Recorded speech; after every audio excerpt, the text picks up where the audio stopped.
Post your name and number to GB13 PO Box 8690 Derby DE1 9TT. UK only. Entrance must be 18 or over. Lines close at 4 p.m. on the 6th of June. Please check the closing time if listening or watching on demand. Good luck.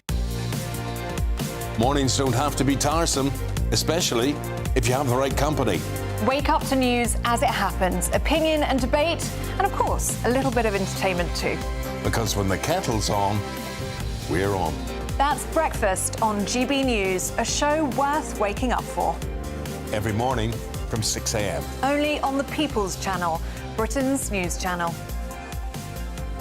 We'll spread the news, you spread the word. In the GB newsroom, we bring you the news as it happens. With our team of dedicated journalists across the UK. We're ready to keep you up to date with what's happening every half an hour, every single day. Bulletins here on GB News. The People's Channel. Britain's news channel. From the school run to the home run, watch a new show for all of Britain. He can say whatever he wants. A straight-talking show where all voices are heard. And, you know, when are we going to stop talking about smashing the gangs and actually do it? With the stories that matter from every part of our country. There's a bit of a crash landing there for your Chancellor. Bold, fearless and standing up for you. That's me, Martin Daubney, 3 p.m. till 6 p.m, weekdays, here only on GB News. The People's Channel, Britain's news channel. This is Britain's Newsroom, where your voice matters. It's just astonishing. With expert analysis and honest opinion, we don't just keep you informed. We bring you unique perspectives you won't see anywhere else. Can't argue with any of that. When the news happens, it happens here. On Britain's Newsroom, weekdays from 9:30 a.m. Only on GB News. Nigel is back. Good evening. Unfiltered. Are these proposals bold enough? Uncompromising. Will it bring growth? Unmissable. We as a country are brilliant. Nigel Farage returns tomorrow from 7 p.m. Only on GB News, the People's Channel, Britain's news channel.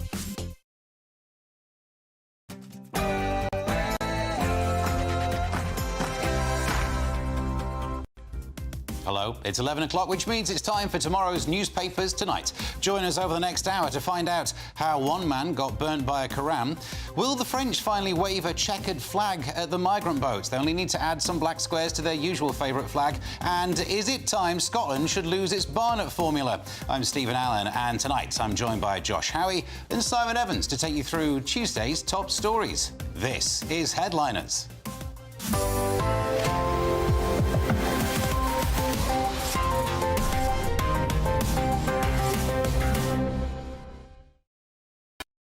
But before tomorrow's news, let's get tonight's headlines with Tatiana Sanchez.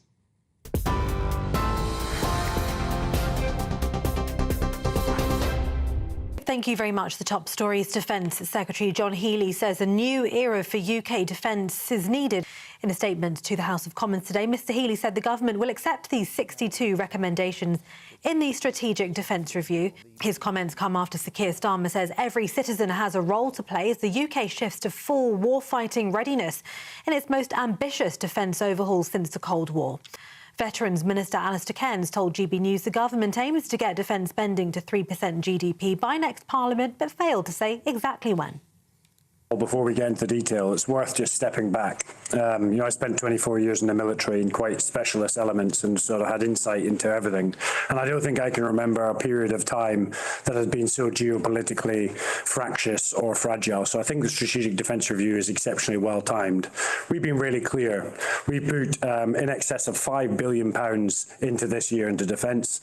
By 2027, that will go up to £13 billion. And then we've also said that it can be delivered to move to 3% by the next Parliament. Police investigating the disappearance of Madeleine McCann will carry out fresh searches in Portugal. The Metropolitan Police say they're aware of the searches set to be conducted by German Federal Police in Portugal, where Madeleine disappeared while on holiday with her family in the resort of Praia da Luz 18 years ago. A spokesperson for the Met Police said our service is not present at the search, but we will support our international colleagues where necessary. This is to be the first search in Portugal in over 2 years.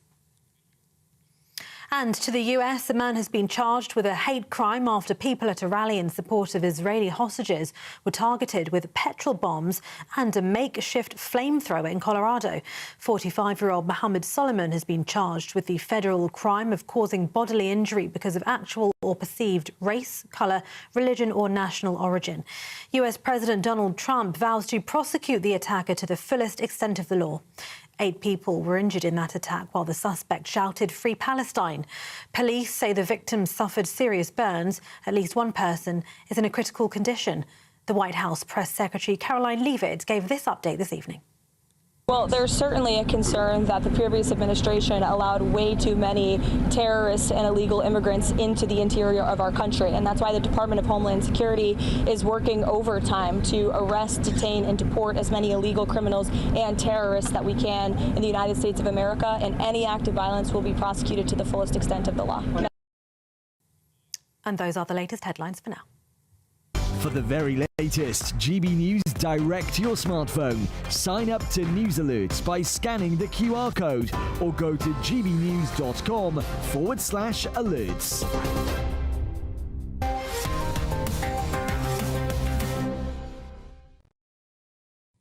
Hello and welcome to Headliners, where we give you the best of tomorrow's newspapers with the best of today's so-called comedians. I'm Stephen Allen, fresh from a Turkish barber's, joined by Josh and Simon. How are we doing? Actually, we probably all went to the same barber by the look of it. They must be laundering some money. I'm more of a barber in the wax jacket kind of mould, I think, to be honest.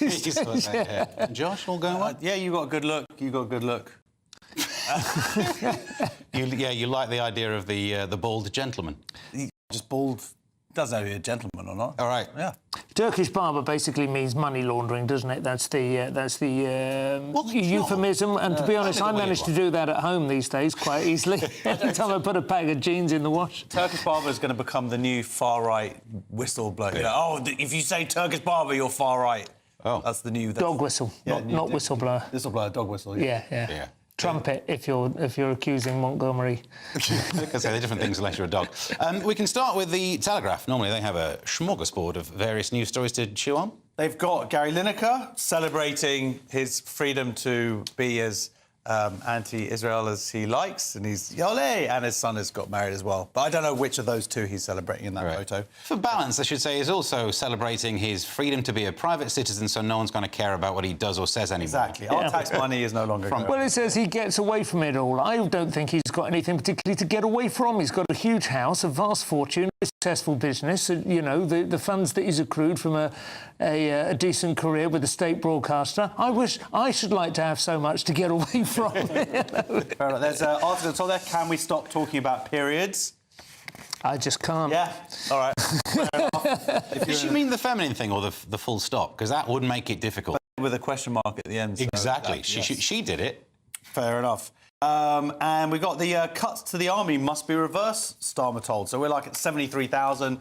We're going to get up to 100,000.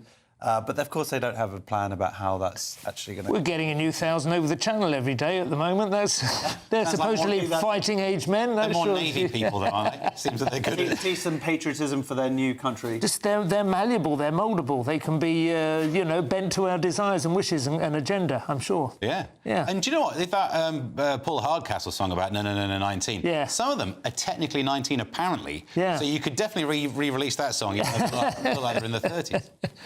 It's going to be offered as a gap here, but that's another front page that we'll be coming up to shortly. Net zero on the front page. Anyone enjoy? Are you all tiptoeing around the main news story on the front page of the headline of the Telegraph? Yeah. What? Police in major new hunt for Madeleine. Yeah. Madeleine McCann. Yeah. I feel like I've grown up with this story. This was like this is the Lord Lucan of the 21st century, isn't it? Is it not absurd? It's been around. It's 20 years. How long has it been? 2007. It's been a long time. Yeah. And it reappears. Apparently, it's a front page worthy breakthrough because of another investigation into it. But I think everyone has the same response when we see the headlines. Until we see the ultimate headline, we find some actual information. I guess we do all over the Simon. Yeah. Response. Well, with AI, I suppose possibly the ability to extrapolate what she might look like now might be getting more accurate. I don't know. You're not enough to solve anything, though, is it? Yeah. No. So that's probably why we were tiptoeing around it, Simon. It's It's a headline on the newspapers. The show has an important job to fulfil. Darn it. That's all I'm saying. Out the prices now. Net zero. Anyone want to mention this one? I like the great scam net zero. Oh, yeah, well, 2 billion to airfares. Great net zero scam adds 2 billion to airfares. And this is with the increase of aviation fuel as well. And, yeah, it's all just a big... So we're going to be paying a lot more money for our tickets if you can afford to go on holiday. I can't, I remember what holiday is. They used to say that all these fuels are going to make things cheaper. And somehow everything seems to be more expensive because of it. Well, it'll be cheaper in that we'll be staying... Sorry, what did you think was going to make things cheaper? Eco stuff. Balanced Science GCSE in 1998, or whenever I did GCSEs. Yeah. The whole thing was meant to be cheaper. Solar power is cheaper. Give me an example of a single state-imposed directive to switch to a different fuel other than the one which the market dictates, which has ever made things cheaper. Did you do that GCSE? Balanced Science? Yeah, no, what side? Oh, that one. The Stone Age didn't end because we ran out of stones, remember that? But actually, on that, our system is the problem, isn't it? That we tie the price to gas prices. What a stupid thing. So even if we did have cheap fuel, we tie the prices to gas prices. Which maybe not kerosene, though. Right. Well, I don't torch that many things. Well, that's what airline fuel is, right? Right. Paraffin, which is used for jetliners and and for camping stoves. It's a bizarrely... The paraffin heater, I'm sure, will be our main source of fuel. But I still think it only dawned on me recently. The government gets a big slice in duty and all these things of how much we pay in energy, so they don't actually want our bills to halve because their take would halve. Oh yeah. So I don't know if that's a scam, though, is it? It's just a nonsense, isn't it? It's an unfortunate... It should make a film called that, shouldn't Still, if all it does is stop our tourists going and desecrating foreign sites, then I suppose I'll be able to live with that. Yeah, and then the British Empire is truly over. Yeah. Guardian front page, what have they got going on? Starmer. Oh, Starmer pledges to make Britain battle-ready. That story again, with drones and AI. An extra $2 billion, which has been accrued from hapless tourists, is to be directed straight to the armed forces. And we've pretty much covered that, haven't we? This is not recruiting people. This is drones and AI. This is the opposite of recruiting people. It's interesting this. I saw Aaron Bastani at this very desk. I'm not sure what show he was on. Not sitting in this chair, was he? No, he was sitting in this chair. The host was in that one, and they may have switched the chairs over. Why would you object to sitting in Aaron Bastani's seat? You're in the Michelle Jeffries. Okay. Oh yeah, racist. This is where I want. Aaron Bastani was pointing out that Europe has, I think it was 6 aircraft carriers, and Russia doesn't have any at all. Yeah. And he was making the point that this is because we've been spending money in all the wrong places trying to impress our American sort of overlords. And I think there's some force to that argument. We do need to think about exactly how we spend this money in such a way as to eliminate the coming threats, rather than the... It's about drones. So fortunately, this money will be spent with China, which is great. What could go wrong? Yeah. They've got just an interview there with Jacinda Ardern, the former New Zealand Prime Minister, and it says, I was a mum for all of 4 minutes, then back to being PM. And that 4 minutes is widely celebrated in New Zealand. They call it the 4 minutes of freedom. Yeah. They've got Mr. Beast becoming the world's biggest YouTube star. I don't know anything about all that. No. My kids are a bit obsessed with it. And then they got on YouTube, don't worry. Yeah, they got an article down here at the bottom. IDF strikes on schools in Gaza deliberate. Now, that's one headline. They could have written another headline, which is Hamas operate in schools deliberately. Yeah. That could be the other headline. I'm just saying there's another headline there they might have wanted to go with. Could it be that both are true, though? Because people make the argument about, if you run into a bank and the bank robber hides behind a person, you don't shoot the person in you've taken a hostage. Well, I had to go through the hostage. I think that's the argument that I nicked that from someone else, but it seemed to make some sense. Well, that's not necessarily how wars are fought. And if you look at what happened when ISIS had control of various places in Iraq, that's not how they stop doing the war. Like if they're what happens if behind that person is another person they're trying to rescue? But it's not down to one person. Two things are both bad argument is what you made there. Well, but the point is, the war is bad. Yeah. Yeah. Oh, well, this just in. Surprise, surprise, and it is a war. Daily Mail front page. I mean, they've got the main story, which we'll leave to the second section. We want to give more space to the book burning issue, the blasphemy. Yeah. So their angle on it is that Kemi Badenoch has come out very strongly strongly against it, which is rightly so. I mean, it's a shame that all of our political leaders aren't coming out strongly against it, that it becomes a Tory issue or a reform issue, as opposed to if Labour should come out in front of, they're not going to, but Keir Starmer should be out there saying, this is wrong, this is a failure of our courts here, and we need to put into place that people have this right. Yeah. You know? So anyway, then there's also a story here. There's the story about the memoir that everyone's talking about. Let's not talk about that. Yeah. I'd rather talk about periods more and prove that. Maybe the one she's talking about. That's ex-Mrs. Gove, isn't it, Sarah Vine? Presumably that's why they're talking about it. That's what people are going to want to know. Right, there. You know, the dark secrets. Yeah. What sort of lover is he? I don't want to picture that. The I paper, front page of that, what have they got for us, Simon? As I mentioned earlier, the possibility of a gap year in the army, which is another way of bolstering it, I suppose. Or, I mean, there's all kinds of ways you could go into it. You could go into it as an apprenticeship. You could go into it as a sort of fancy dress opportunity, I suppose. You could do it as a Saturday job. A gap year in the army, actually, or the Navy or the RAF, is not a terrible idea. Certainly my father, who's 95 years of age, still thinks of his national service as the equivalent of his university years. He remembers them in enormous affection. Here's a funny little story. He was asked on the form which he filled in with pencil, I think, back in 1951 or whatever it was, whether he had any particular skills or, developed any understanding of technical abilities or anything that might be useful.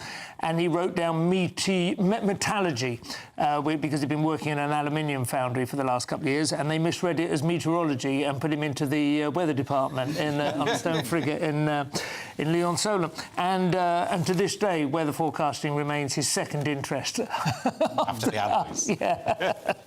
But, yeah, I think there's something to it. I'd like to see my son in the army, and this is probably what will finally drive the final wedge between me and my wife. But... Well, what a group of 20-year-old virgins taught me about sex in my 50s. Bathe. I'm guessing, maybe. Delightful. To the front page of the Times, well, they've got a variety of things to pick from. Well, they've got the Embrace the Future of AI Doctors and Nurses, urges Blair, which you've also got, and... you can't say Blair without saying AI. Only just noticed that. It's right in the middle of it, isn't it? Yeah. And tax rises loom to put Britain on warfare, because, of course, that's what we're going to have to... If we're going to be spending this 3%, that money's got to come from somewhere, and it's going to come from people who work. I do think the AI health thing is quite interesting. The last couple of times I've been to the GP with any unfamiliar symptoms, he or she has immediately consulted Google. So I do think it's probably about time we cut out the middleman. Yeah. As long as you're able to get an AI to prescribe you the drugs and have them delivered to your door via Deliveroo, I think that's probably going to cut down a lot of waiting lists. Fair enough. You think so? I think in the battle of human versus AI, the fact that Blair took the AI side, I think I had that in a sweepstake. Yeah. I'm surprised by it. He's been pushing for it for a long time, hasn't he? To be fair, without biometric ID cards, you'll never be able to know who's who in the near future. That's why you'll finally get them brought in. Yeah. Right, we can look inside the newspapers now. We can go to the... let's have a look. We've got the Times, and you get in trouble... Well, actually, we're going to leave this for the next section. We might as well take a break now, because we want to make sure there's plenty of time to have a good old look at the story of which books to burn and which books not to burn. All of that on the way on Headliners, only on GB News.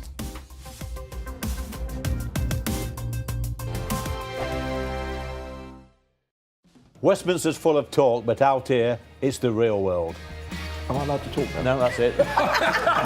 This is where it matters, real people and real lives. That's what politics is all about. The fact is Trump made a good start, no. Straight answers, no spin, and just a couple of pints. How many fingers have I got up? About 10. So join me for Lee Anderson's Real World every Friday at 7 p.m, only on GB News. The People's Channel, Britain's news channel.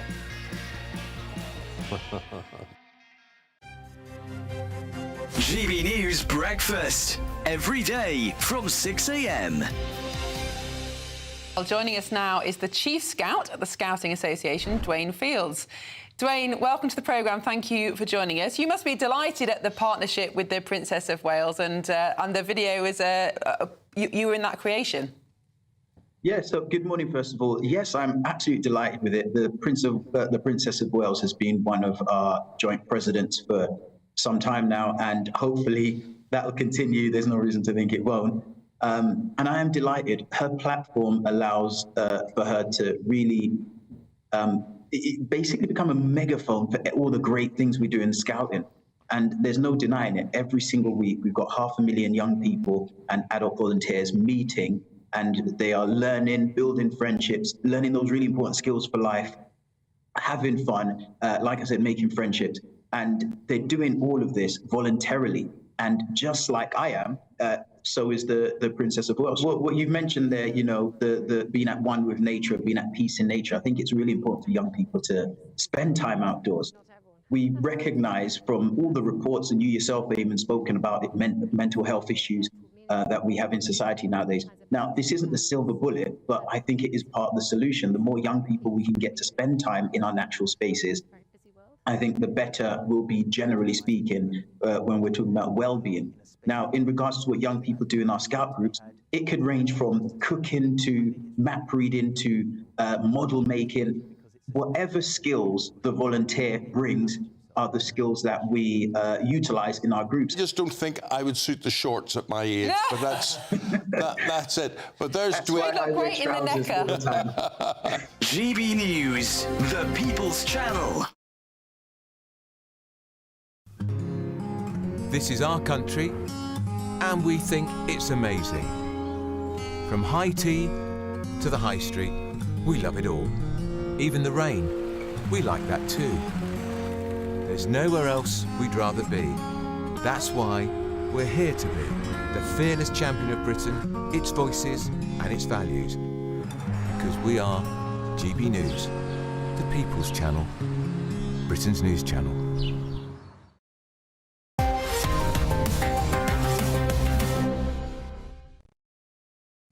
Welcome back to Headliners. You can get involved. Go to gbnews.com/yoursay. Your comments include this one from Hugh Jarrett, who says, when I saw the headline backdoor blasphemy law, I assumed it was... Do you know what? Can't read the rest of that. Thank you for your comments, but probably got to get us banned. Meanwhile, on that topic, Josh, the Times, you get in trouble for burning a Quran these days, and not just because you live in a smokeless zone.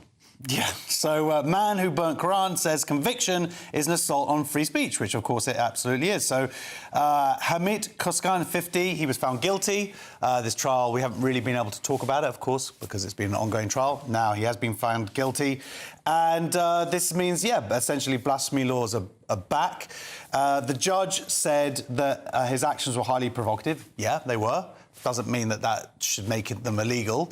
We can do highly provocative things. But he said, and he was motivated, at least in part, by a hatred of Muslims. Now, this is a big thing, of course, because how do you know... Actually, what he did was he criticised Islam. He never said anything about Muslims.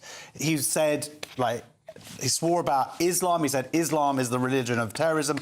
Like, these are not talking about specifically Muslims. So that is the big distinction here. For the district judge to be able to sort of make that judgment or that call from the actions is what the real issue is. And that is going to be pushed up now into, they're going to sort of, the Free Speech Union are going to be taking it higher and higher, ironically, to the ECHR, because some people want to leave the ECHR. Yeah, but you like it now, don't you? Yeah, well, and you should be able to criticise Islam as you should be able to criticise any ideology, including Judaism and Christianity. And it's talked about here, if he'd burnt a Bible in front of Westminster Abbey, would he be arrested like this? Probably no, is the answer like that. And the problem is, if you're going to mix up criticising or even hating an ideology with then being bigoted towards the followers of that ideology. I don't like gender ideology, but that doesn't make me a transphobe. Now, some people would say that, but I know how I feel about people who are trans. There's a big difference between the ideology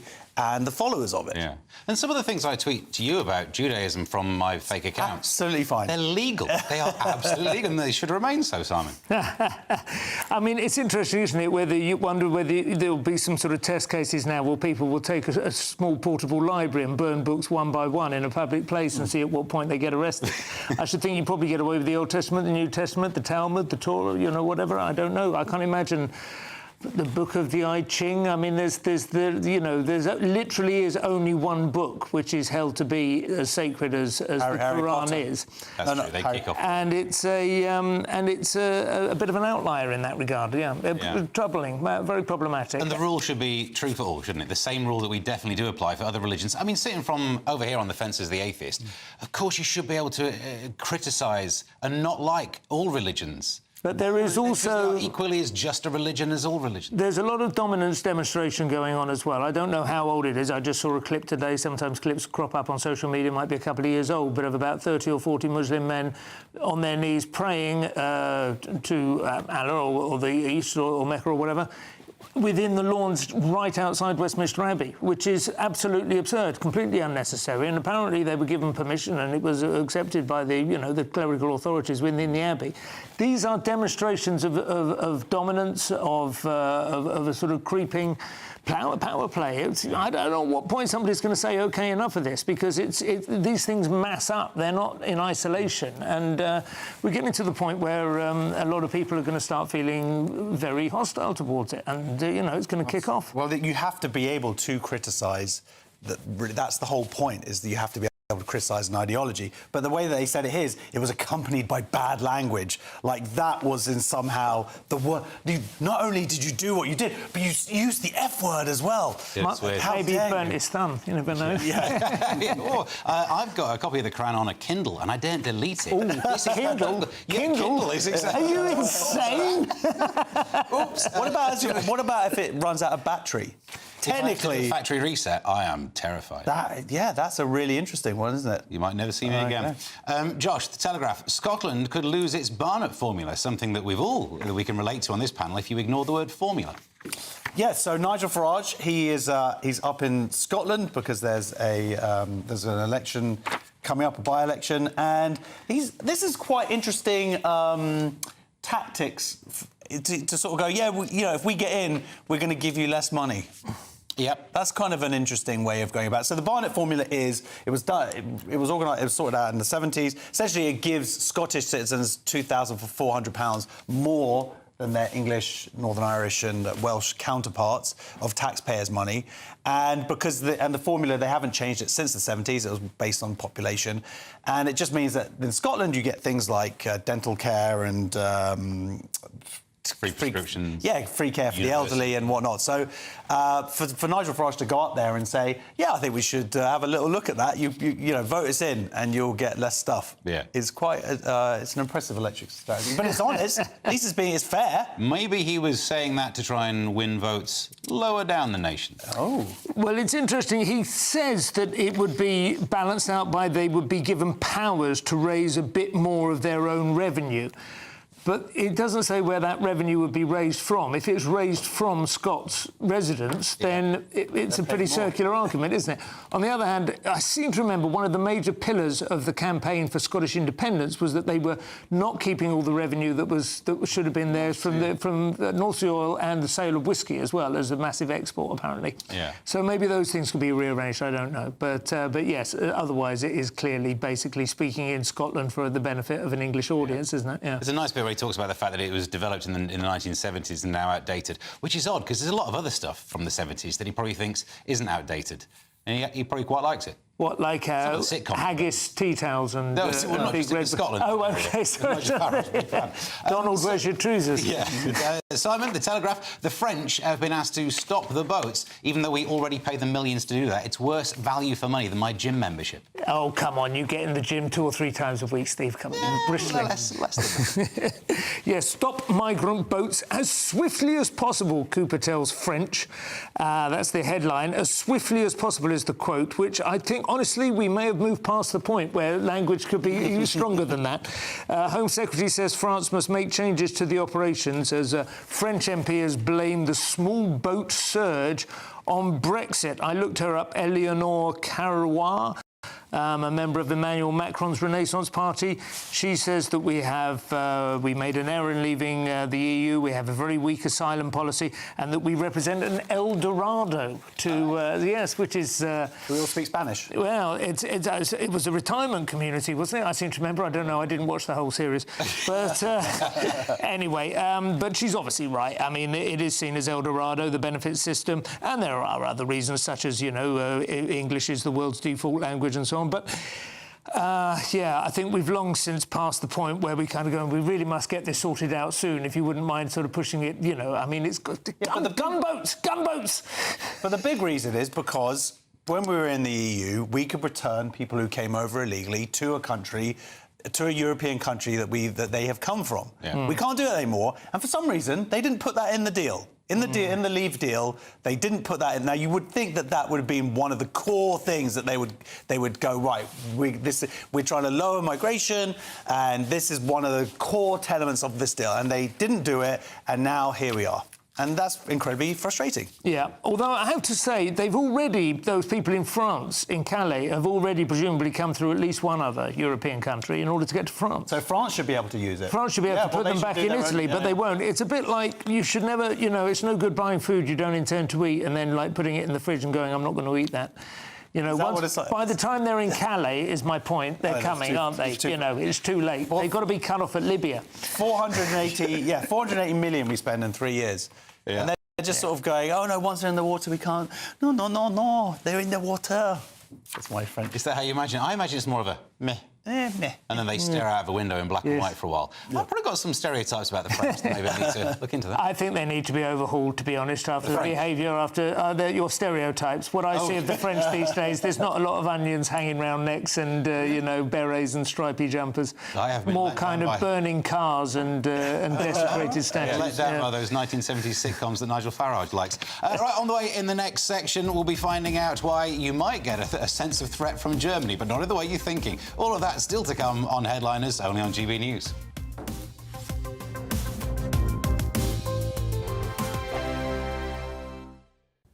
Good evening. Here's your GB News weather update coming to you from the Met Office. Now, things are going to take a bit of a change as we go through the next 24 hours. There's some heavy rain, some strong winds pushing through, and a slightly fresher feel following in behind. It's all due to a cold front that is coming in from the northwest, and it's going to progress southeastwards across the whole country as we go through the rest of today and tomorrow. So across parts of Scotland, Northern Ireland, a pretty wet picture overnight, some high rainfall totals, some strong blustery winds, and that rain later feeding into parts of northern and western England and Wales as well.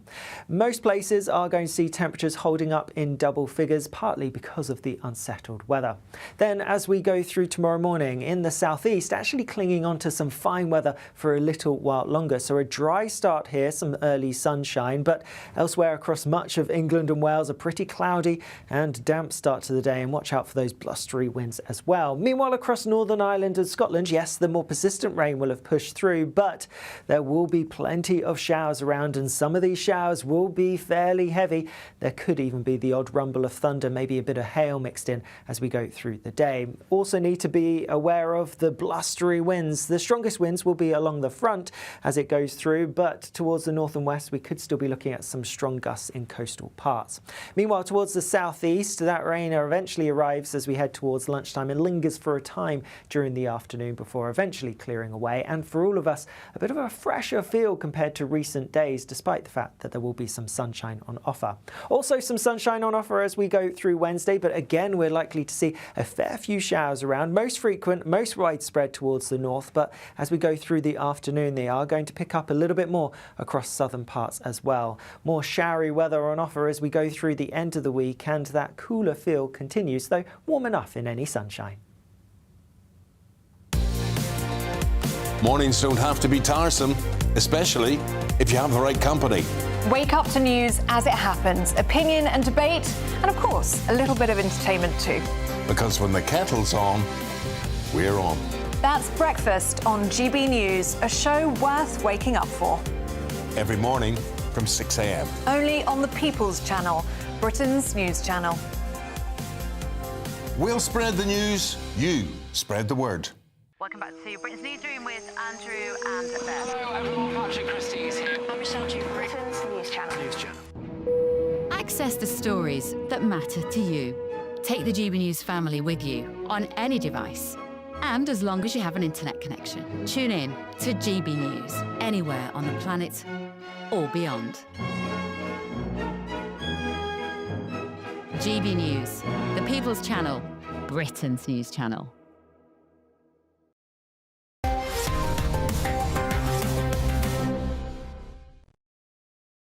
Welcome back to Headliners, and you can get involved, gbnews.com/your say, where Jackson says get AI to run the government. It can't do a worse job at the minute. I'd be happy with some I in the government. I ain't too high on this one.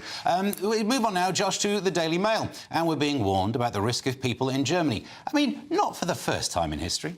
Yeah, this is the story that must tread somewhat carefully.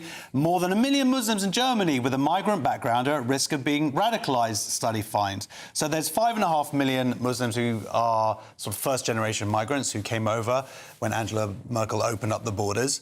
And a study shows that about 20% of them have very problematic views in terms of anti-Semitism, anti-Western ideologies, resentment of German politics and societal norms. That's 1 million people. That's an issue, and it's not just an issue for those kinds. It's an issue also for other Muslims who don't have that extreme ideology, and it's an issue because this is the world that we are now living in, and even more so. So there's a Harvard study which talks about the percentage of Muslims within a country and how changes come in as the population increases, percentage increases. And it does get to a point where slowly, like we're seeing with the blasphemy laws or the burning of the Quran, where suddenly that has an effect on what we live in now as a Western liberal democracy. And yeah, it's like this is in the Daily Mail. I don't think a lot of people out there are acknowledging this issue, and it's probably the biggest issue of our day, frankly. Yeah, Simon? Yes, I think it's very worrying. It's interesting the way they word it. The people in the survey exhibited an emotional state that is ripe for radicalisation, and I don't know quite what that means.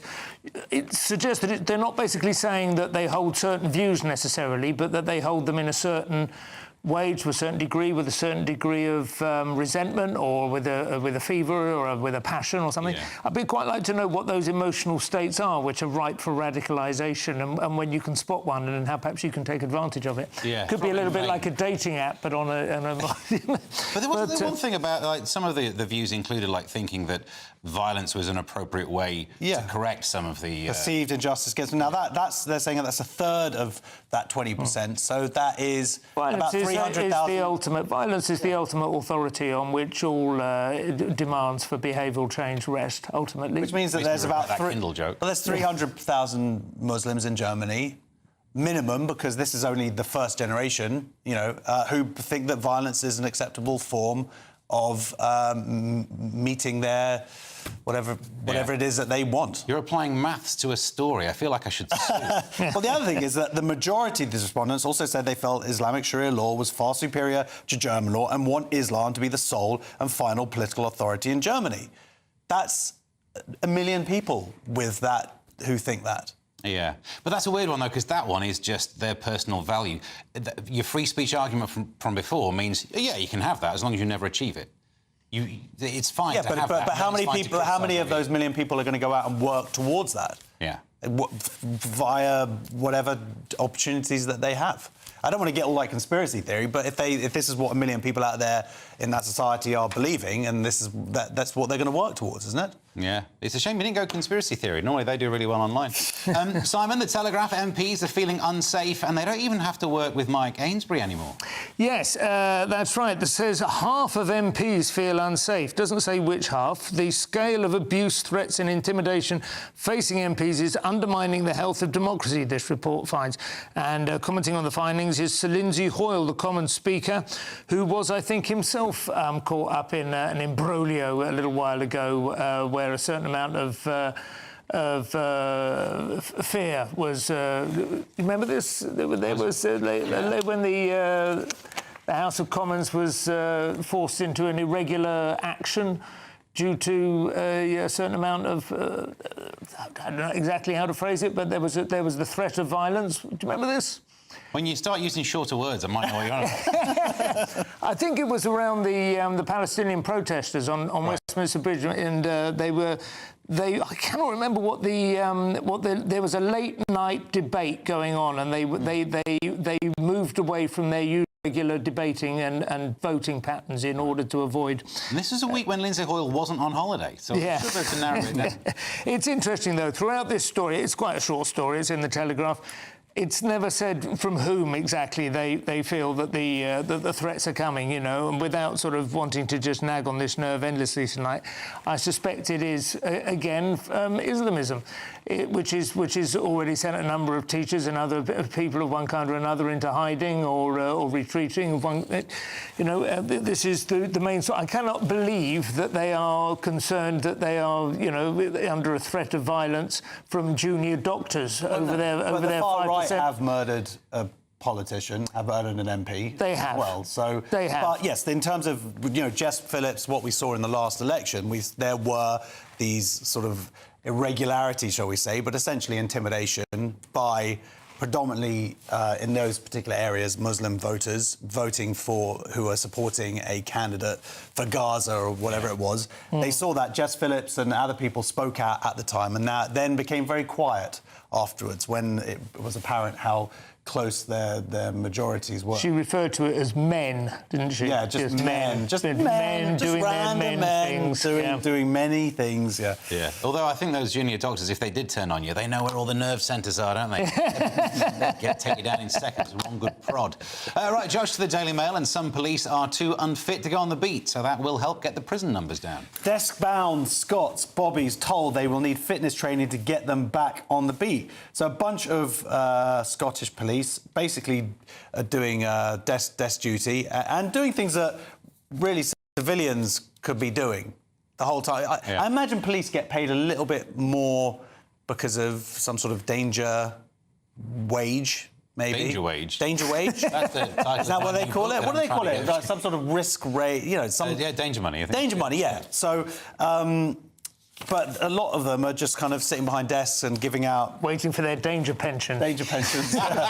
So they've been told they've got to get out there back on the front line, and unfortunately they've become a big bunch of fatties. Yeah, they can't reach the front line, can they? Have a little break. So that's it. So they say, well, before you chuck us down the front line, could you help us lose some weight? And it's interesting, they're saying they're going to need to do this because they've got to get out there and break up ruthless feuding between drug lords and notorious criminal families, which has spread from Edinburgh to Glasgow in recent months. Wow. That's not the normal direction of spread, is it? Yeah, I'd be interested again to know exactly who those individuals are. There are no names given. But anyway, no doubt Nigel Farage has budgeted for it. It does seem like we need to find out how many out-of-shape criminals there are. Yes. Because we don't need fitter cops. Everyone's getting fatter. If your average criminal can barely run down the street without getting into a pant, then... It's going to be drone cops soon anyway, isn't it? That's obviously if it's going to... Drone cops. Danger wage. Well, that would be a good... That'd be a good buddy movie. Drone cop. Yeah, get like a drone cop, like Eddie Murphy with in a voice. No, just being Eddie Murphy with a drone. Yeah, right. Or a buddy movie. Or a dog.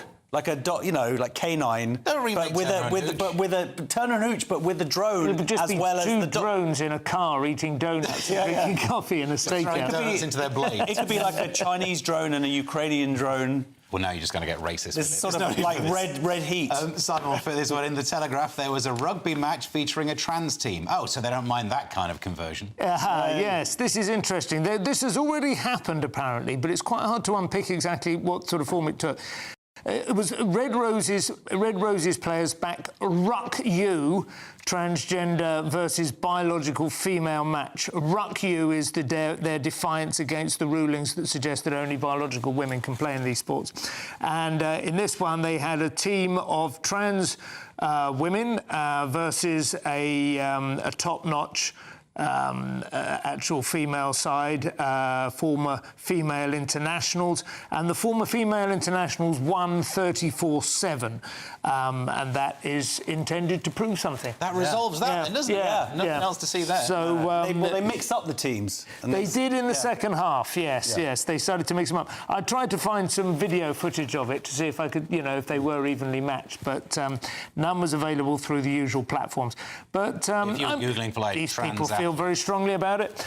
It sounds to me like they've actually chanced upon the one way to actually make this kind of thing work. If you can have a trans team versus a biologically female team, and the biologically female team want to play that match, fill your boots. They have their choice. Well, they're talking here. They want. I hope rugby continues to be a safe space for people. It's not a safe space for the woman who got her knee smashed in by a trans player. The idea that they did this and go, oh well, this proves that. Men aren't actually stronger than women overall. There's a famous football match, not American football, like football, but it was in America, with the American female football team versus a high school team of 15-year-old boys. And the high school team, the boys, absolutely murdered the women in terms of... Well, that's bad, isn't it? That's worse than a broken... I don't fully understand. Maybe not murders. Surely it's at least a yellow card. Fair enough. Today was the very latest. Right, well, still to come in the next section, we'll be finding out how pensioners are apparently doing a lot of drugs. I've seen the demographics for this show. Some of you are off your PG tips. We'll get more on the way. It's Headliners, only on GB News.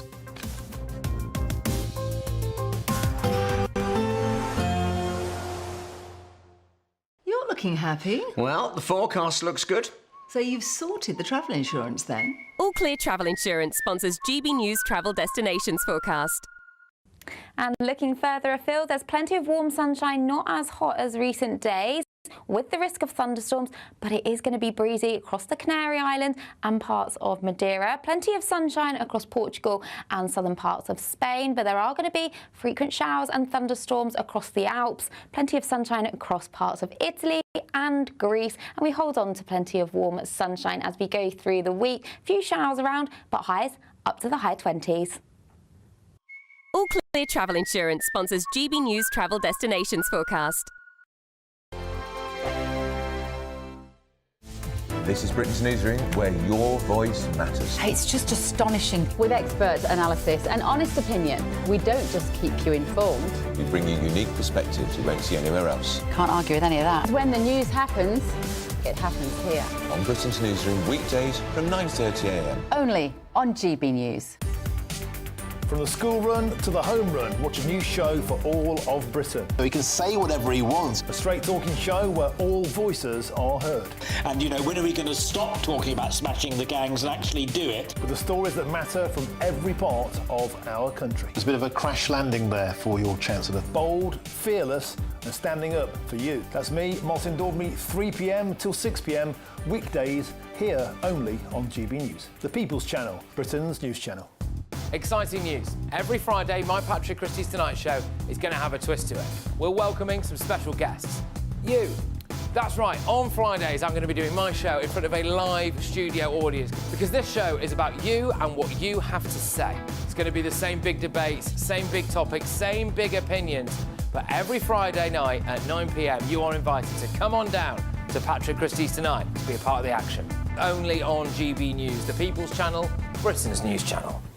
Hi, I'm Michelle Dewberry and my show is your opportunity to cut through all the noise and dive in headfirst to some robust debates. Ideas clash. Situation, isn't it? No, because the failure is... You're deliberately avoiding my point. Nothing's held back. And if you think this is the end of it, wait for more. And we do not shy away from the difficult stuff. Sometimes I want to shake people and say, if only you understood. So join me on Jubes & Co. weeknights at 6 p.m, only on GB News, Britain's news channel. No matter the state it's in, this is our nation. Join me, Jacob Rees-Mogg, for a genuine, honest discussion on where we have been, where we are going, and where we are with the people who set the direction. That's State of the Nation every Monday and Tuesday at 8 o'clock, only on GB News, the People's Channel. Westminster's full of talk, but out here, it's the real world. Am I allowed to talk now? No, that's it. This is where it matters, real people and real lives. That's what politics is all about. The fact has Trump made a good start? No. Straight answers, no spin, and just a couple of pints. How many fingers have I got up? About 10. So join me for Lee Anderson's Real World every Friday at 7 p.m, only on GB News. The People's Channel, Britain's news channel. We're proud to be GB News, the People's Channel, and as you know, we always love to hear your views. Now, there's a new way of getting in touch with us at gbnews.com/yoursay. By commenting, you can be part of a live conversation and join our GB News community. You can even talk to me, Bev Turner, or any of the members of the GB News family.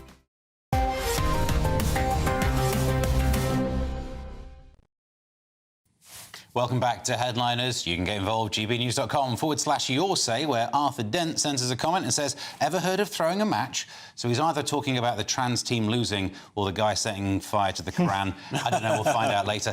Meanwhile, Simon, the Daily Star, pensioners are now smoking cannabis. No wonder they're all jobless. Yes, it's so boring. Sorry, no, that's the Gen Z story. Pensioners are smoking weed in huge numbers, with 1 in 17, which is an odd ratio. 1 in 17 now blazing dope. Ooh. They put that in the headline, the Daily Star. What do you do with dope? You blaze it? I don't blaze it. I barely get a little spark. It says that the findings show older adults, senior citizens over 65 and over, around 1 in 14, it says, reported using the drug. But this is in the United States, where I believe it's perfectly legal, or certainly can be, according to different state laws and so on. But that's an increase of more than 45% in just 2 years. I mean, we always used to joke when we were students, you know, and in my more kind of, experimental years, that it would be a good thing to come back to in when you were older, when you had, you know, less to worry about in terms of long-term addiction or lack of motivation or getting on with getting a job or whatever. Or dementia. Makes a lot of sense to me, really, to be honest. Although I don't know if I would smoke weed, you know. I think there are probably slightly more... I see you as an absinthe kind of guy. No, I think there are some more, enhanced chemical highs available now. You're talking about Viagra again? Yeah. Is that what a chemical high? Is that you measure it? You know, the one I always fancied really doing was actually laudanum, you know, like the old old poets used to get tucked into, you know, a nice old-fashioned opium dream. That's an opium dream, yeah. Good. Hard to get hold of these days. The one thing they don't mention in the story is that these people turning 65 and on are essentially from growing up in the 60s. Yeah. They don't mention this at all. The point is, they were all stoners in the 60s, all a bunch of hippies. Now they're OAPs, and they still smoke weed. Yeah. That's all it comes down to. And we always joke when we're young. Well, it's an increase. Wouldn't it be funny when we're ravers are going to be in our 80s, 90s, and that's the sort of music you're going to be listening to in old people's homes? It's going to be sort of old, sort of techno music. It is an increase. They haven't just carried on smoking. No, but it's an increase of nearly half as many again in the last couple of years. But in the last couple of years, it was a different set of people who were the pensioners. Because there was 1% a few years ago, and those people are now dead. People in their sort of who were teenagers in their 50s. You think there was a definitive moment where everyone started smoking weed in the 60s? Yeah, you'll see a slow increase. I mean, I'm 60. They're only 5 years older than me, these people. I didn't start smoking weed, but I certainly didn't start smoking it until at least 1983. Well covered. Josh, the Times in the battle. Oh, we've already covered that one. Let's move on to this one. Simon at the Daily Mail. And there's a dating app bringing in a height check for picky women. OK, as long as they do a cup-size one for blokes. Yeah, this is something that Twitter or X or whatever is constantly banging on about. Tinder. Yeah, well, this specific aspect of it. Tinder is testing a height filter as devastated users say it's over for short men. Apparently, women have absurdly high standards in terms of height. Yeah, and they demand everyone be over 6 foot and also have a 6-figure salary and be nice and gentle with kids, but have a bit of a miss of a street, you know, yeah. I mean, there are all kinds of statistics that are shared online that demonstrate that women have an absurdly distorted view of their own market value. and this is one way in which it plays out very specifically. They might want a man who doesn't refer to them as market value? I don't care. I'm sorry, that's how they're basing it, isn't it? On these apps, they say they want a certain amount of height, they want a certain amount of income, a certain amount of stability and solvency. And meanwhile, you know, I've got 2 kids from a previous relationship, and you've got to be able to cope with that, you know, if you don't deserve me at my best. So, yeah, this is just another way in which people are going to get disappointed. I think it's a similar situation possibly to the way in which, as we've all known for some time, Uber comes in, destroys the black cab business, and as soon as the last black cabbie disappears, suddenly Uber rates go through the roof, you know. Right. The dating apps come in, destroy the traditional means by which people could get to know one another. Getting drunk. And then once it's all gone, then they start to become hideously dystopian. Well, did you know that you can use ChatGPT to find out someone's real height? Right. So this is what women are supposedly doing, is that they find 4 photos of a bloke, then they would sort of have a cup and work out the average size of the cup. And from all of that, they can actually, within to 1 inch, work out how big their willy is. This is why I'm a big fan of shrinkflation. And people go, oh, these chocolate bars are smaller. Take a picture of one next to whatever you want to take a picture with, because people remember how big a wagon wheel is. But if you hold one, people are like, wow, look at this. Well, I've been using Toblerone. I'm not sure I'd want to put it on a wagon wheel. That just looks really... Make it look like a cannon, if you get it set. But I didn't know they were called Short Kings, my fellow Short Kings. They're not called Short Kings? I mean, they are. I'm not sure I would trust ChatGPT with anything of that kind as well, seeing how good it is at spotting what movies... Oh, no, you're right, this isn't that at all. Sorry. Do you reckon we can get this in under a minute, Josh? The Guardian, Gen Z parents are working hard to make sure they're not the most annoying generation. Yeah, it's so boring. Gen Z parents don't like reading to kids, and educators are worried. Yeah, essentially, not only are the kids not reading, but their parents aren't reading to them. Yeah. This is sort of creating that cycle of... I have a simple solution to that. Take the drink up with you. It makes all the difference. You get wasted. They're like, Daddy, please let me go to sleep. No, one more shot of whiskey, both of us. That's on his lawn. That's exactly right. The story up. Yeah. Rick's I've got a 1-year-old, which means it's a great time to lose a job. But I've got a 1-year-old, and reading stories to my kids is great because the books are so simple. They're 3 pages long, for crying out loud. Yeah. You don't even have to get them right. And they want to hear the same ones over and over again, don't they? Exactly. Absolutely, it's a ritual. Right, we've got to crack on. And don't forget, you can stay with us all day, not just on TV and radio, but your smart speaker as well. Listen to us on a smart speaker. Just say, play GB News on TuneIn. That's all we've got time for tonight. I'd like to thank my guests, Josh and Simon. Leo Kurtz will be here tomorrow night at 11 p.m. with Josh and Kerry Marks. And if you're sitting there watching this at the 5 a.m. repeat, well, stay where you are. Breakfast is on the way for you soon. Meanwhile, have yourself a good one. Till the next one. Goodbye.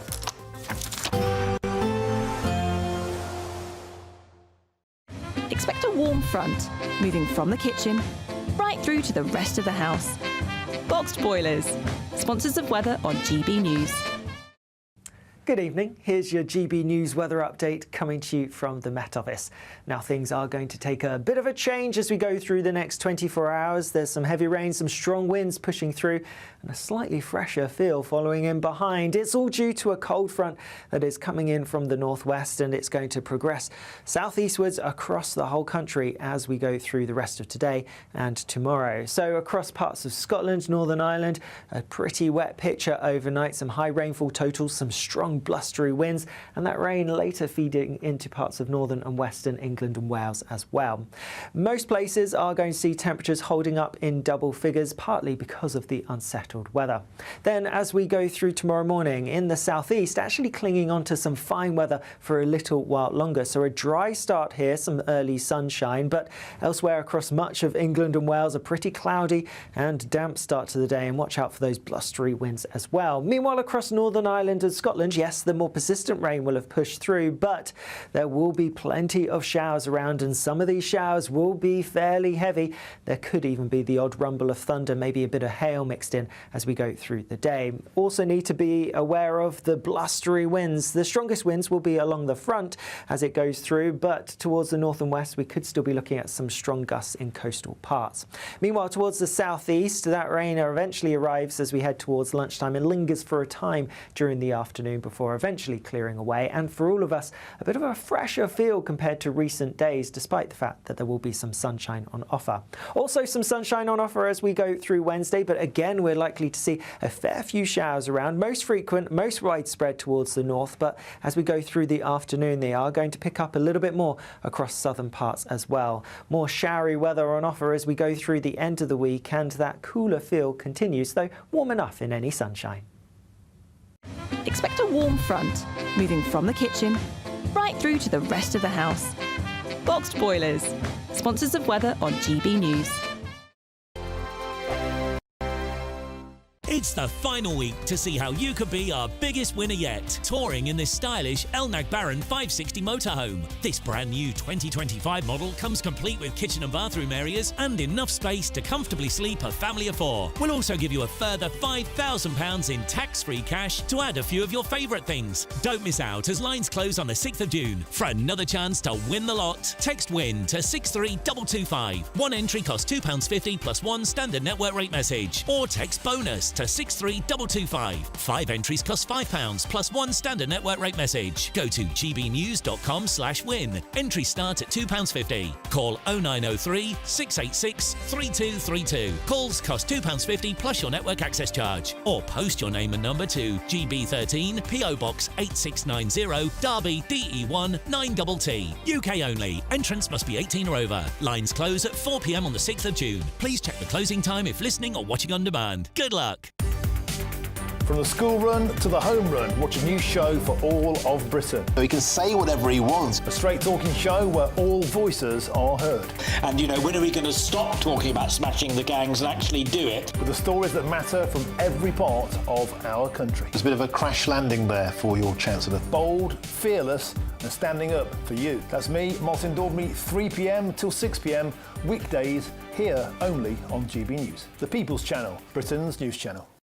It's Patrick Christie's Tonight, and here we do things differently. It's explaining the absolute madness of this, doesn't it? It's explosive. I mean, this is very good. It's lively. 850. Your government sat there, Sean, and it did nothing. It's controversial. And the Middle East has been in turmoil since before I was born. It's everything you need to kickstart your evening. Everyone's had their Weetabix tonight. I love to see it. That's Patrick Christie's Tonight, weeknights from 9 p.m. Only on GB News, the People's Channel, Britain's news channel. Hi, I'm Michelle Dewberry, and my show is your opportunity to cut through all the noise and dive in headfirst to some robust debates. Ideas clash. Situation, because the failure is you're deliberately avoiding my point. Nothing's held back. And if you think this is the end of it, wait for more. And we do not shy away from the difficult stuff. Sometimes I want to shake people and say, if only you understood. So join me on Jubes & Co. weeknights at 6 p.m. only on GB News, Britain's news channel. Mornings don't have to be tiresome, especially if you have the right company. Wake up to news as it happens, opinion and debate, and of course, a little bit of entertainment too. Because when the kettle's on, we're on. That's Breakfast on GB News, a show worth waking up for. Every morning from 6 a.m. Only on the People's Channel, Britain's news channel. We'll spread the news, you spread the word.